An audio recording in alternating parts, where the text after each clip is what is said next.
Yang namanya seafood pastinya selalu menggugah selera, apalagi untuk racikan bumbu yang pas, ditambah level kepedasan yang diinginkan. Kerang, cumi, kepiting, udang, nggak pernah mengecewakan. Bagi pecinta ikan, gurame bakar pasti jadi favorit. Menyantap gurame bakar rasanya tak lengkap jika tak disajikan dengan sambal terasi. Daging ikan gurame bakar yang lembut berpadu dengan gurih dan pedasnya sambal terasi. Wah, bisa-bisa mertua lewat tak terlihat. Tak heran banyak orang yang menganggapnya sebagai salah satu bumbu penyedap alami yang membuat kuliner Nusantara semakin lezat. Micin itu bisa disebut dengan penyedap rasa, tetapi kadang kurang baik juga. Jadi bisa diganti dengan terasi itu. Setahu aku terasi ya. Kenapa Mbak terasi? Kalau terasi itu bikin gurih makanan.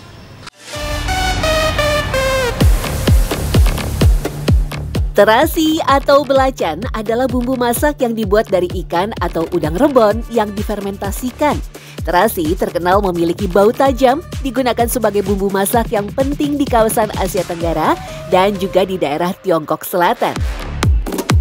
Di Indonesia, selain digunakan untuk membuat sambal, terasi juga digunakan sebagai penyedap masakan dalam berbagai resep masakan tradisional Indonesia, di antaranya sayur asem dan tumis kangkung. Salah satu terasi yang terkenal adalah terasi Cirebon, sudah ada pada masa pemerintahan Sultan Cirebon I, Pangeran Walang Sungsang atau Pangeran Cakrabuana.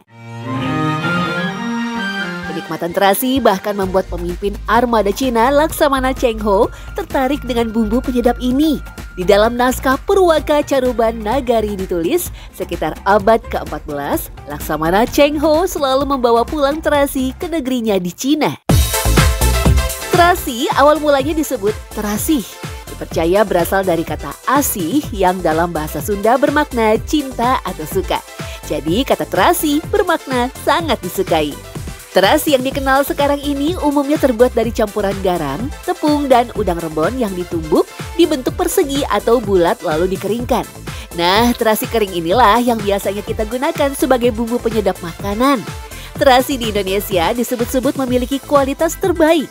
Tak heran, terasi Indonesia sudah banyak diekspor ke berbagai negara di ASEAN, Australia, Eropa, bahkan Amerika. Bicara soal penyedap, ternyata tauco juga termasuk penyedap alami masakan selain terasi. Sama-sama merupakan hasil proses fermentasi seperti terasi, tauco menghasilkan rasa gurih yang khas dan nikmat pada masakan yang dicampurkan.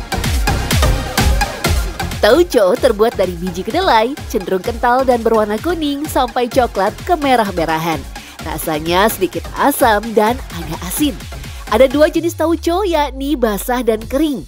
Dari segi rasa, ada yang asin dan ada pula yang sedikit manis dengan tekstur yang tidak sama. Sama seperti terasi, tauco juga banyak digunakan sebagai bumbu atau penyedap masakan seperti ayam bumbu tauco, ikan masak tauco, hingga makanan khas Cianjur, toge tauco. Sebetulnya itu pengaruh budaya Tionghoa masuk ke Indonesia dan memang kelezatannya itu datang karena ada proses fermentasi. Jadi sebetulnya kenapa bisa jadi enak itu karena memang ada penambah. Kenapa dia jadi penambah rasa? Karena dia punya komponen yang memberikan rasa umami. Nah, umami itu datang dari hadirnya apa yang disebut dengan asam amino. Nah, asam amino ini biasanya hasil fermentasi dari protein. Tauco awalnya dibawa oleh para imigran Tionghoa yang menetap di wilayah Nusantara, terutama di daerah pesisir seperti Sumatera Utara, Jawa Barat, dan Jawa Tengah. Seiring berjalannya waktu, tauco pun menjadi bagian dari masakan lokal dan diadopsi dalam berbagai hidangan tradisional. Berbeda dengan terasi, pembuatan tauco memerlukan proses fermentasi yang panjang, bahkan hingga berbulan-bulan. Selama proses fermentasi, kedelai yang dicampur ragi dan garam akan mengalami perubahan kimia yang menghasilkan rasa dan aroma khas dari tauco. Beberapa produsen tauco tradisional masih menggunakan metode fermentasi alami tanpa bahan pengawet tambahan hingga menjadikan bumbu ini tetap autentik dan kaya rasa. Tauco dapat disimpan lama sampai bertahun-tahun dan tidak akan rusak atau basi selama penyimpanannya tidak terkontaminasi bahan organik lainnya. Bumbu penyedap alami yang digunakan untuk menambah lezat masakan ternyata juga terdapat di dalam ikan teri. Salah satu yang terkenal dan identik dengan teri sebagai bumbu penyedap adalah sambal teri. Nasi putih dicocol dengan sambal teri saja, rasanya sudah nikmat, apalagi ditambah menu lainnya. Rasa asin dan gurih yang dominan dari teri berpadu dengan pedasnya cabai. Inilah yang membuat cita rasanya semakin kaya. Ikan teri kerap dijadikan bumbu masakan pada saus pasta dalam spaghetti.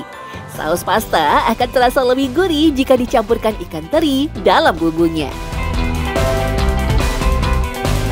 Sebetulnya dia lezat karena dia kan diasinkan, jadi sebenarnya dia karena asin.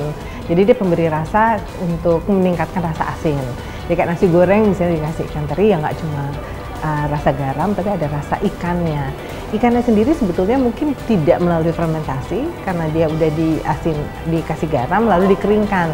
Tapi ikan sendiri karena dia punya protein, dia mengandung protein, jadi dia memberikan rasa lebih gurih daripada sekedar ngasih garam biasa. Walaupun terasi, tauco dan teri sudah sejak dulu digunakan sebagai bahan penyedap alami suatu masakan, tak bisa dipungkiri kehadiran MSG, monosodium glutamat atau vetsin, menjadi penyedap rasa yang populer di dunia. Diciptakan pada tahun 1908 oleh Profesor Ikeda dari Jepang, vetsin terbuat dari glutamat, salah satu asam amino paling umum di dalam masakan. Senyawa MSG akan memberikan sensasi umami atau gurih pada makanan, tapi tidak akan menambah rasa yang unik atau khas seperti terasi, tauco, ataupun teri sebagai penyedap alami. Penggunaan vetsin sebagai penyedap yang dirasa sukses membuat makanan menjadi lebih nikmat dan gurih semakin meluas, termasuk di Indonesia. Jadi memang dia penyedap rasa, meningkatkan rasa, atau dia bahkan merangsang air liur. Jadi pada saat kita kena vetsin, kita memproduksi air liur. Gara-gara ada air liur sehingga begitu ada makanan masuk atau kita kunyah, itu lidah kita lebih mampu merasa banyak gitu. Penggunaan vetsin alias micin pada makanan sempat ramai kontroversinya karena dianggap berbahaya untuk otak atau istilahnya micin bikin bodoh. Ditambah lagi munculnya ungkapan generasi micin yang dimaknai sebagai generasi bodoh karena kebanyakan mengkonsumsi micin atau vetsin. Namun pada kenyataannya, Badan Pengawas Obat dan Makanan Amerika Serikat sudah menempatkan vetsin pada kategori bahan pangan yang aman asalkan dikonsumsi dalam takaran yang wajar, yakni maksimal 1 sendok teh per hari. Timbul isu-isu bahwa MSG ini atau micin kemudian mempunyai resiko terhadap kesehatan manusia. Karena pada beberapa orang ternyata mengonsumsi makanan yang mengandung MSG timbul rasa sakit kepala, pusing, kemudian alergi. Namun perlu diingat gejala-gejala ini pun juga bisa ditimbulkan oleh bahan makanan yang lain. Kalau memang badan kita berespon, kondisi yang tidak nyaman timbul atau kesehatan kita menjadi terganggu akibat mengonsumsi makanan yang mengandung micin terlalu banyak, ya hindarilah makanan yang mengandung micin tersebut. Yang mengejutkan, vetsin ternyata punya khasiat lain, yakni bisa menjadi alternatif bagi mereka yang menderita hipertensi dan punya batasan mengkonsumsi garam. Soalnya MSG dapat mengurangi natrium tanpa mempengaruhi persepsi asin pada suatu makanan, di mana kandungan natrium dalam vetsin hanya 12%, sedangkan dalam garam bisa mencapai 36%. Kenikmatan suatu masakan memang tak terlepas dari bahan masakan yang digunakan, termasuk salah satu bahan penyedapnya yang membuat masakan akan terasa lebih nikmat ketika disantap. Apapun penyedap yang digunakan, sebaiknya tetap gunakan secukupnya, karena sesuatu yang berlebihan tentu hasilnya tidak baik.